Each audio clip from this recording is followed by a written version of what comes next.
so serious. He said, I just want to raise my kids. He started yelling, making a scene. I just want to raise my kids. I want to raise my kids. I don't want nothing to do with nothing.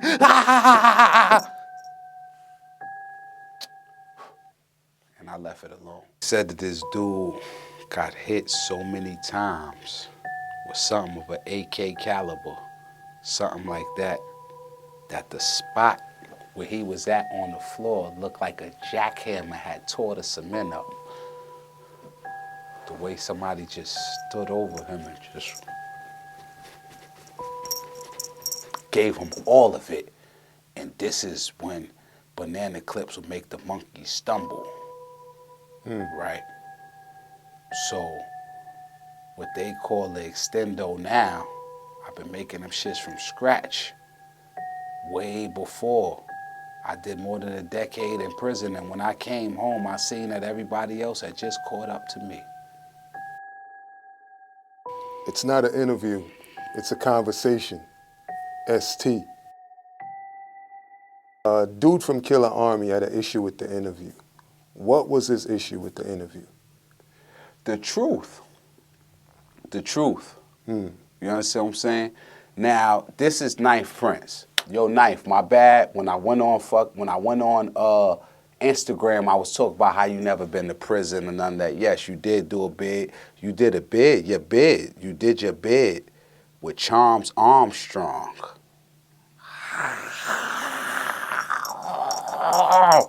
You did your bid with my gorillas, with my goons. All right? Okay. Let's get that established. And I'm outside. Knife Prince is what you would call a publicity stunt artist. You understand what I'm saying? And I respect Knife. And the reason I respect Knife is because he's still in the hood. He's still outside. He's still in the hood. When everybody else from the Wu, yo, Knife, you really can't beef with me because no matter how much dudes love you, they still left you in the hood with me. With me, my brother. We seen each other numerous times. I understand that you upset, but I'm going to tell you the same thing that Divine told my grandmother-in-law. It's just business. It's just business. You remember that, Vine, when you told Miss Margie that? Who helped everybody in the hood and helped y'all launch y'all career? When y'all came to shoot a video and y'all had Knife Prince and Islord and them come shoot a video in front of 240 while Profess and my brother and them was on tour and I was on the island? Yo, how come y'all don't shoot no videos in the hood when ST is home? Huh? Y'all came to 240 and when a pillar of the community, Miss Margie Garvin, stepped to you, Divine, and asked you, why you doing those boys like that, Divine? You know that ain't right. You said it's just business. And you barked on that lady. You barked on her, bruh, like she was a street gangster. So with that being said, before this interview is over, I'm going to talk about the gay lords. How many of the lords are actually gay within the Wu-Tang faction? Being that you're willing to entertain me, I want to speak to the Wu-Tang following, to the Wu-Tang, what can I call y'all? Like, y'all really like Wu World, Wu Nation. Yo, listen, I'm y'all drunk ass cousin, drunk uncle. How come ain't nobody disputing what I said yet? How come not one person has publicly disputed what I said and 200,000 people seen this already? How come nobody's saying nothing about what? Because they are just happy that ST is talking again. All right? So your knife, you can make whatever type of scenes, you can blow fish, I understand. This, for you, bro, this is Staten Island culture. America, listen to this. Especially Stapleton culture. So Park Hill and Stapleton are the predominant areas where the Wu-Tang come from. It's no Wu-Tang member from nowhere else on Staten Island, but Park Hill and Stapleton. Anybody else from any other hood from Staten Island, I don't care how nice they are, they have been stifled. Right? Only Park Hill and Stapleton represent the whole Staten Island musically as far as the Wu go. And it's damn near more Brooklyn niggas in the Wu than Staten Island niggas, damn near. Anyway, boom. So with that being said, yo, it's coming to a point where everybody just gonna have to respect the truth, and that ST is outside. I'm out here with y'all now. Yo, Vine, I'm gonna talk a little bit about the gay lords. I don't know which ones yet. I'm gonna talk a little bit about them, bro. It is what it is. It's our time to shine now.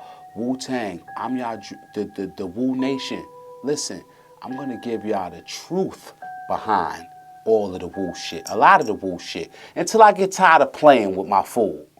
Then I'll move on. Because the people that matter to me matter. And once y'all prove to me that y'all don't matter, and I'm glad y'all be watching this and sending me little alley-oops and stuff, I appreciate that. Because once y'all say anything that I don't like, I'm going to bring it to y'all too. So as long as y'all play nice with me, I'm going to play nice with y'all. I'm a grown-ass man. I'm G'd up from my feet up, and I'm trying to be a real man right now. So anybody, remember y'all, it's two sides to every single story, and I'm a Libra. I have both sides of the scales, brothers. I have both sides of all of y'all scales. What exactly was Ninth Prince issue though? Like, what exactly was it? The truth, or just you bringing back up the story? What was his issue? The fact of the matter is, I really don't know what that man's issue is, because once I went to social media and told niggas to shut up, I ain't hear nothing else about it. Niggas came through the hood peacocking. All right, this, my bad, y'all, I'm MO, so I went on a sidetrack. So this is Staten Island culture. If somebody has beef with ST, especially Stapleton dudes, Stapleton and Park Hill is very close to each other. So dudes from Stapleton always have a bunch of chicks from Park Hill. Dudes from Park Hill always mess with chicks from Stapleton, right? Boom. So now what they do is, when they claim, when I bring it to them, because I do bring it here and there, when I feel like it, when it suits me, I bring it to them. This is what they do. They call they chicks in Park Hill. Yo, you see that nigga ass outside? Yeah, he right there, right? All right, they hang up. They call back. Yo, you see that nigga ass outside? Nah, he just got in the cab. Then they come circling the hood once they find out I left. So this is what's been going on. In my neighborhood, y'all, as soon as I get issue with anybody, and I follow people. So if I get an issue with somebody, I know who your loved ones are already, or are before I bring it to you. I know all your loved ones and everything before I bring it to you. And when I step to the boss and step to the porch and we end the speculation that I'm talking to all of y'all, when we get to that point, I will go to your loved ones and tell them, if he ever calls, if they ever call and ask about me, tell them exactly where I'm standing. Anytime I get an issue with somebody, I go to they peoples and let they peoples know. When you see me out here, call them niggas and tell them, I'm here. I'm here. The niggas don't come until they know I'm gone. Yo, Knife, yo, all of y'all know my number. Everybody in the Wu-Tang has my phone number. And I got a domino effect. I'm not talking about knock a whole bunch of dominoes down. No, the domino effect. Mention my name, say you want something, and I'll show up at your front door like dominoes, nigga. The domino effect. I will show up at any place, anytime. For the Staten Island dudes, the only thing I ask is y'all meet me at Clove Lake Cemetery or Silver Lake Cemetery. That's where I hang out on Staten Island. Come to the cemetery with me and the rest of my friends, and we can hash out whatever it is that y'all may be interested in. We can hash that shit out right at the cemetery. Yo, Knife, you got my math, bro. If you don't got my math, everybody on Staten Island got my number, bro. Anybody could call me, and we can meet up.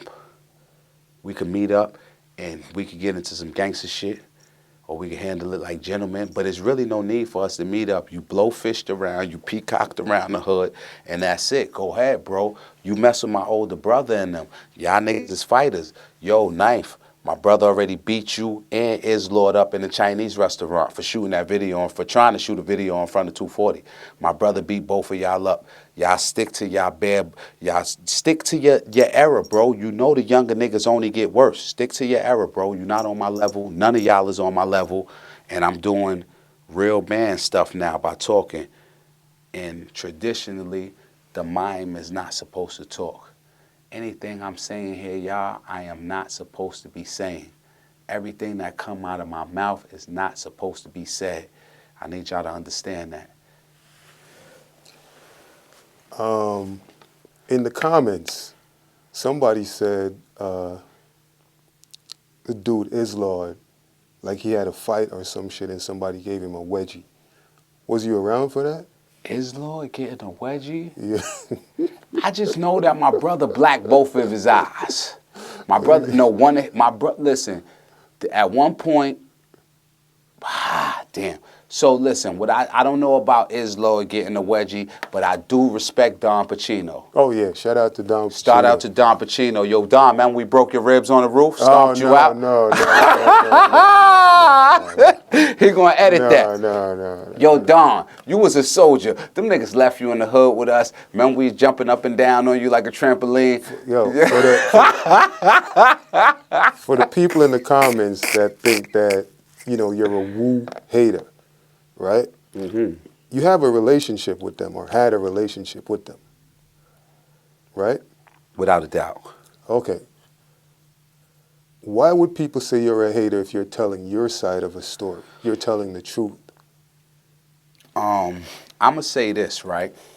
So when you have what's called a fan, a fan is short for fanatic. Anybody who's a fanatic about anything is no good. People don't even understand the labels that they put on themselves, right? So for all of y'all who think I'm a Wu hater, y'all can ask Raekwon. The first time the Wu-Tang ever performed as a group, I was a child and I paid out of my pocket. My older brother paid for all of us to get in to the Wu-Tang's first show. We paid. We supported them.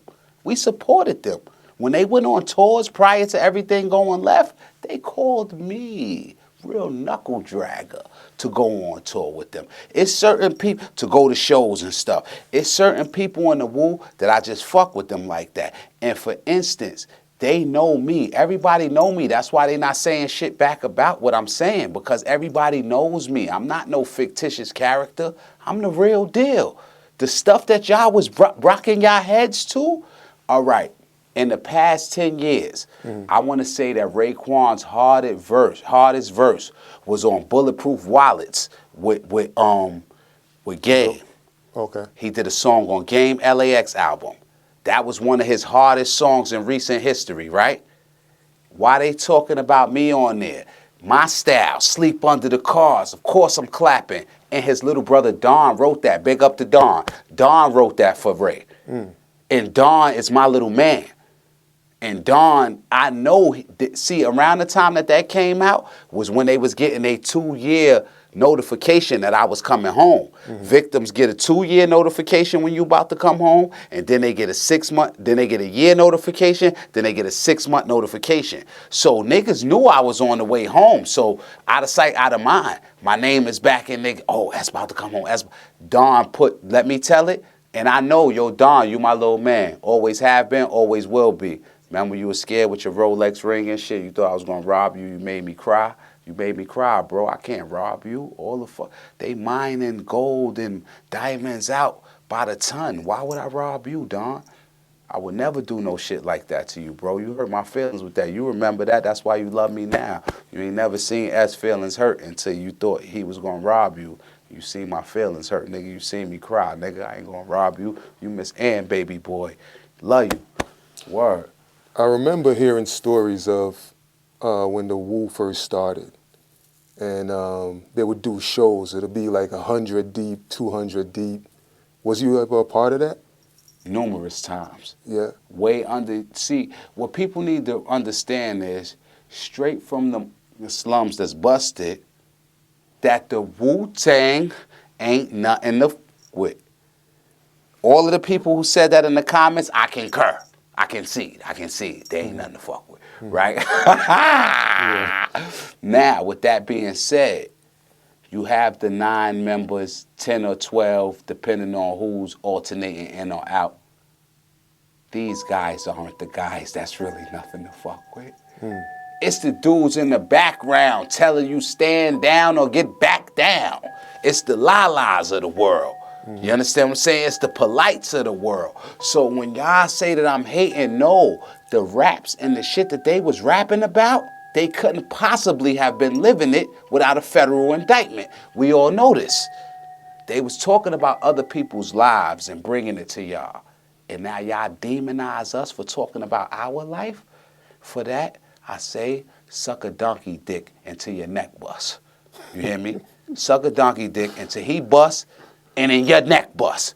Because you making it look like I'm some type of hater or clout chaser for talking about my life that I spent fucking a decade and some noise in a cage behind, while these niggas is rapping my life and all type of sitcoms and stuff. I mean, these miniseries and stuff about my life, and y'all trying to act like I'm wrong for speaking about it. You are a fanatic, and you need to brush the semen off the back of your tongue. Stop dick sucking. Get on board with the people who really had to do the stuff that y'all been rocking y'all head to. Get on board with it. It ain't no shame in this. Do you hear any of the people that y'all glorify saying I said anything wrong? Did you hear any of them say it? Go on my IG. I got pictures with the Genius. I do shows with ghosts. What the fuck are y'all talking about? I fucking represent the Wu, the ones that really matter, their loved ones. I hold them down. To this day. What Raekwon said, yo, Lord, you got to speak yourself into existence, God. That's what Ray told me. That's what Ray told me since I've been home. So all of y'all fucking fanatics, y'all need to pipe it down. And if y'all insist, then jump on it. Mike Monty, in my mind, man. In my mind. I was chopping it up with somebody from Staten Island, and they were telling me that the character Ronnie from Raising Keenan is actually your life. It's actually you. Is there any truth to that? This is what I'll say. There is a strong possibility that Ronnie has I may be Ronnie, but what I will say is this: if I am, I'm flattered. I'm flattered that 50 of them would acknowledge me. This is not my first time having interactions with 50 of them. But if Ronnie is me, I'm flattered. Also, my man C Black, he fuck with 50. Big up to C Black, I see you, bro. Big up 50 Cent, big up to everything that they got going on. Big up to M, big up to all of y'all. I'm gonna explain a little bit more about my interaction with y'all. Y'all really don't know me, but I have been mingling with y'all for years. Out of respect, I've been staying at arm's distance. I had too much blood on my hands, y'all. But the fact of the matter is, if Ronnie is me, then I appreciate it. Fifth, like, yo, just get with me, bro. Even if Ronnie's not me, get with me. I could build on Ronnie. I don't. In order to keep certain things in life, you got to give it away. And I would love to work with 50 or anybody else on that level, because I have so many stories in my mind. I have, the details. I have it, y'all. I have it. Every state, I've been there under different names and stuff. So if Ronnie is S, it's not far-fetched, because a lot of Omar from The Wire was me. A lot of Omar from The Wire was me. No homo. Right. Pause that. But no freaky. So this is nothing new to me. Numerous rap verses. This is what it is. The people that's in the places of position, they scour the streets for what's real, because the streets is what they need, is who they need to appeal to. You know what I'm saying? So it's only right if they come to the streets that they come up with ST. Gotcha. That's only right. So with that, I would love to further Ronnie, if that's me. I would love to further him, give him the details. I only need a few mil. We could take this shit to the ceiling. Shit. Bro, how about I start getting paid from now? You know what I'm saying? But jokes go bad. There's a brother in the comment, I think his name is B More Blocks or something like that, right? Mm-hmm. I guess he was offended when you were talking about robberies, because he lost a leg while he was getting robbed. So he was saying that, you shouldn't have been mentioning that now. You should have been doing that back then. My question to you is, was there any robberies you've been on where you actually felt remorse after the fact? First of all, big up to that brother. And just so y'all know, I read every comment, y'all. Any platform I'm on, I read every comment, y'all.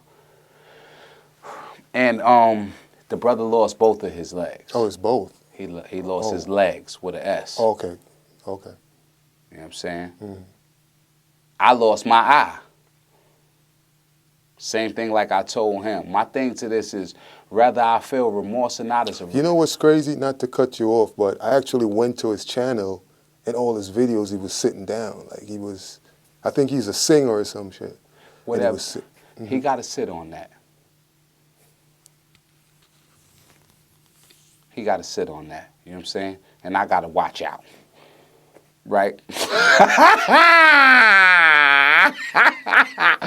Yo, you play foolish games, you win silly prizes. So if you was out there gambling, scrambling, trying to win, trying not to sin, how of weed and oxygen, I only had one thing to ask that particular man. Did you disrespect the jokes?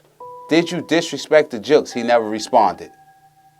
And again, I ask, did you disrespect the jokes, my brother? If, in layman's term, did you cooperate with the robbery? Anything other than cooperation is an act of aggression. I don't know if a nigga... Listen, now as far as me feeling remorse for any robberies I've done, I felt remorse as I was putting the business end of the barrel against a nigga noggin. And felt remorse at that very instant. I felt remorse as I was gun butting them. I felt remorse at... Business is business. Gotta do what you gotta do. Business is business. Asking me something about remorse. Does that matter? The maggots don't care about remorse. The maggots don't care about remorse, bro. They eat that. They eat that. So that shit is irrelevant, rather if I have remorse after the fact or not. Whatever is done is done. You know what I'm saying? I've had remorse, yo. I felt bad while I was doing certain stuff, but it had to be done. And this is when you were active. You had no remorse when you were active. I just told you I have remorse while I'm going upside the head. The two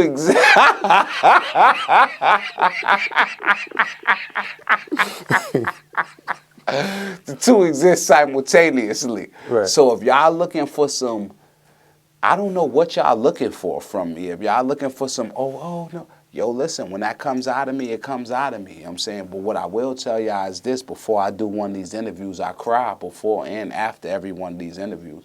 I'll tell y'all that. I tell you that more of my friends is in the graveyard than walking the streets. I tell y'all, when I go back to my home place, like where I'm really from, Staten Island, when I go back to Staten Island, I can't even sleep in the house with my loved ones. I take a sleeping bag and I go sleep in the cemetery with all of my friends. The ones that's alive, I'd rather be with the ones that's dead. I sleep in the cemetery, y'all. So this is a little fun fact about the dude who shot me in the face, right? Right. I made a promise to, I believe it's his oldest daughter, while she was in her mother's belly. Now the dude who shot me in the face, his baby mother is my friend. Mm-hmm. That's my friend. I don't call people my friends. I don't call people my friend. That lady is my friend. You know what I'm saying? She's a gentle soul. She's a good person. You know what I'm saying? Mm-hmm. And I remember when they found out that she was pregnant, or whatever. This is back in the 90s. We going back to the 90s. That's how long I know the nigga who hit me in the face. We go back to the 90s, right? So I can't remember exactly, but this is the late 90s. And it could have been 99. Could have been 98, 99, somewhere right around there, right? So it's a club on Staten Island at the time called The Wave. It was on Van Duzer. And it was called The Cave. And And it was caves and tunnels up in this club. It was a big club. It was a nice joint. But this particular night, it was a line outside the club, maybe about a half a block long. And the dude who shot me in my face is standing out there walking up and down the line. Now, to this day, I don't know his daughter's name. And I made it my business to never research her name. Because what I call her is mistake and accident. That's what her name is to me. Either mistake or accident. Because when that dude found out that that chick was pregnant, he was walking up and down the line at the club saying, ladies, ladies, it's a big misunderstanding. This is a big mistake. He was broadcasting that, yelling that up and down the line, young lady, that you are a mistake and a big misunderstanding. This man was walking up and down the line screaming that out, right? He was with the chick he had pregnant brother. Her older brother was walking with him as he ridicules her and embarrassed her in front of everybody, right? That same night, I ended up selling his coat back to him, his Averex.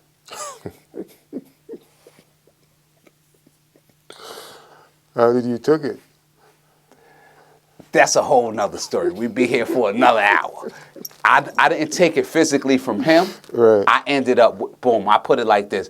Some shit popped off in the club. I went to the coat check. I took every single coat out of the coat check. I took all of the coats out of the coat check and stood outside the club selling them back to people. Oh, shit.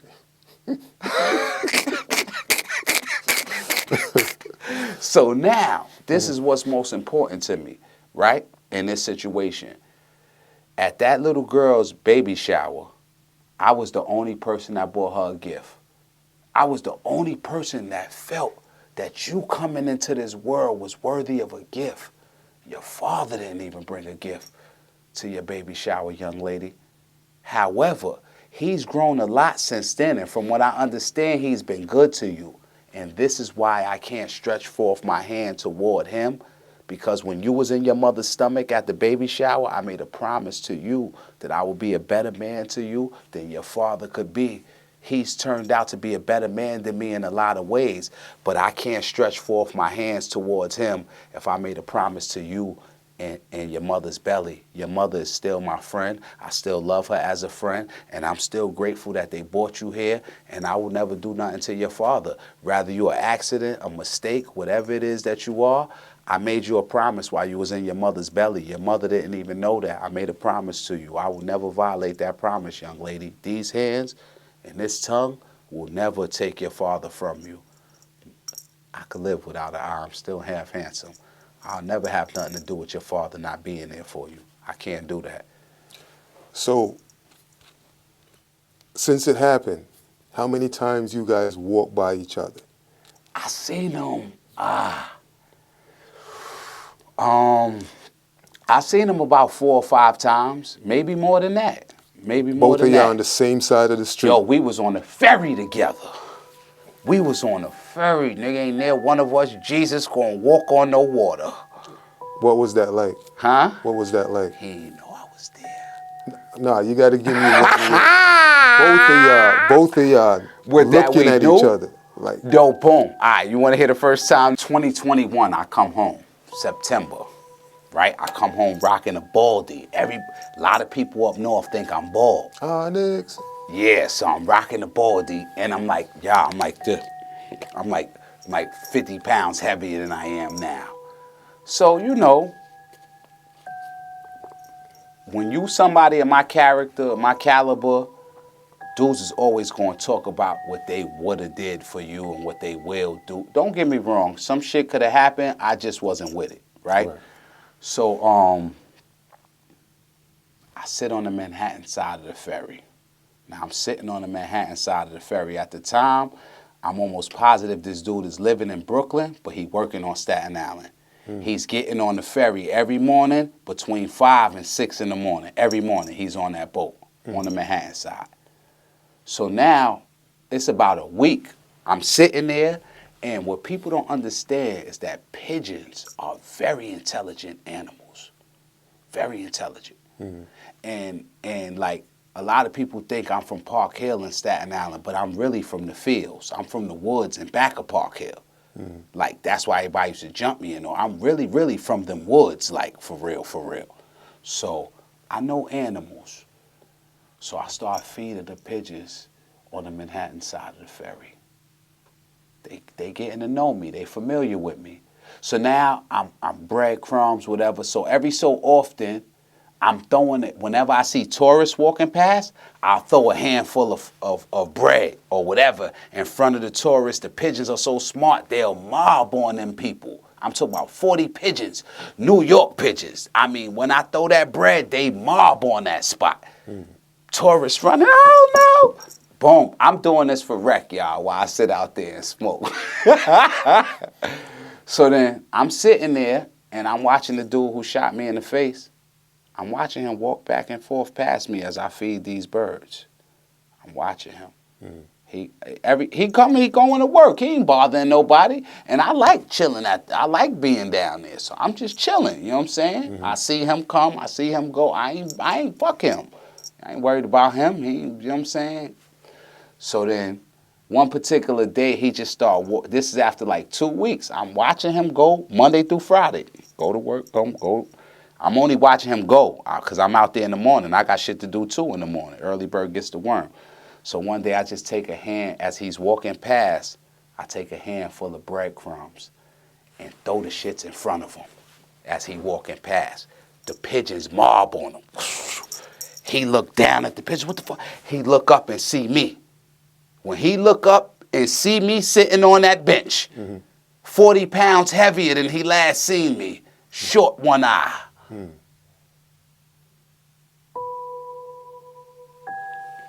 He said, I just want to raise my kids. He started yelling, making a scene. I just want to raise my kids. I want to raise my kids. I don't want nothing to do with nothing. And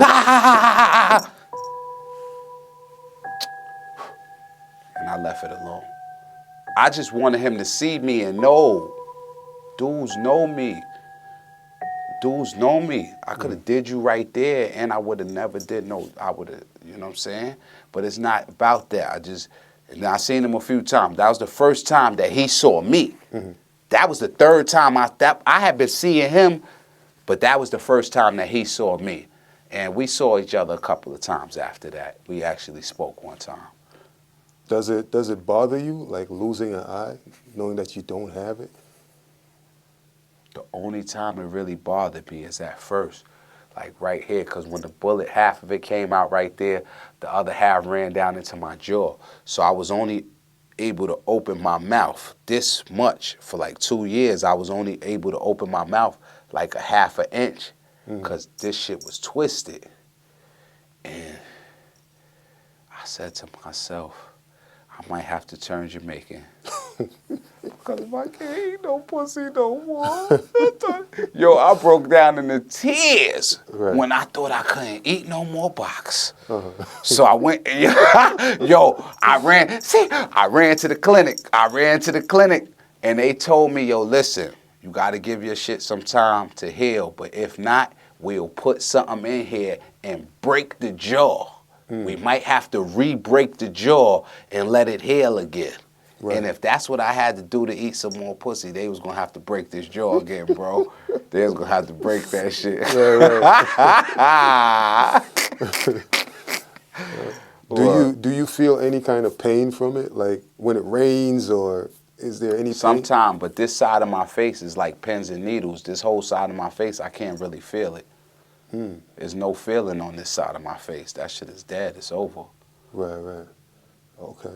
All right, so let's talk about, because I want to know how you feel about gangsters from your era. Okay. Names that I heard of coming up: ST, Whirl, SI, Bang'em Smurf, Rod Diggs. You know, these are gangsters from your era. Like, do you salute to all these gangsters? Everybody you named except for Smurf. Why is that? Because Smurf is not a gangster.